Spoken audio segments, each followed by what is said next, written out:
Hi, this is Alex from phpacademy.org, and in this tutorial for the new Boston I'm going to be talking about string length and why it's useful and how we can do it. Now, as you know, we can create a variable with a string type which will automatically be created with us. So let's do that now. I'm going to create string, and then I'm going to call this or set this to the value of Alex. So we've got 4 characters in here. Now what we might want to do is we might want to find out how many characters are in this string. So we can go ahead and we can create a new variable, and I'm going to call this string length, and that is going to be equal to we need to call a function now to be able to grab the length of this string. So I'm going to say strlen, so short for string length, and then inside here we're going to take one parameter or one argument, and this is going to be the variable of the string that we want to count. So we want to count the specific amount of characters inside a string here. So I could in fact just supply this with an amount of characters. So I could say how many characters does this have? Okay, so now what we can do is down here we can echo out string underscore length. Now let's just preview that in our browser and see what happens. So you can see we've been returned with the result 35. Now that in fact means that there are 35 characters in this string, obviously not including the single quotation marks on the outside. So let's just test this out, something we can monitor. Let's just type the character A. Now let's come and refresh, and you can see that says 1. So let's look at how we can probably calculate a predefined string.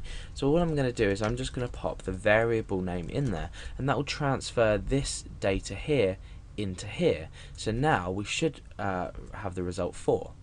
Okay, so we've determined how to count a string length and then how to output the string length, but why would we want to do this?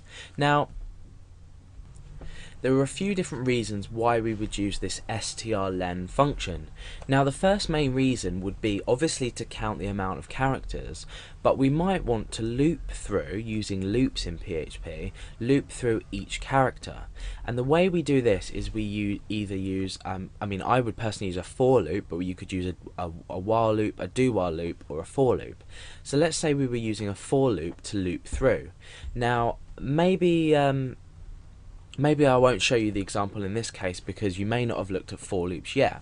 However, to loop through a certain amount of characters, we would need to first loop through the first character, then the second character, then the third character, and then the last character.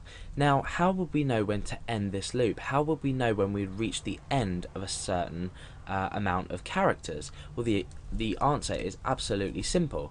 We would start at 1 and we would end at the string length, because in actual fact that if we were looping, we'd loop once, twice, 3 times and 4 times, and we'd end to loop through each character of this. Now let me just actually start up an example, because this is going to allow you to see it a lot better. So I'm going to say for, and I'm going to create a variable with the value 1. So if you haven't looked at for loops yet, go and have a look at that and you'll understand what's going on here. So for x equals 1, we're going to say while x is smaller than or equal to something. Now something here is going to be the length of the string, and after this we need to say x plus plus. We're incrementing each time. So the string length here needs to be determined. So now what we can just do is put string length straight into there. Now what happens when we echo our x? Let's just keep an eye on what happens. We can append a break to this as well. So let's go and refresh. You can see that we've got 1, 2, 3, 4 and 4. That's because we're already echoing that out there, so we can get rid of that. Okay, so we're echoing 1, 2, 3 and 4. So you can see that already we're counting through and we're only looping 4 times because we've determined that the string length is there. So this example might not particularly make sense to you now, but later on when you need to loop through a string or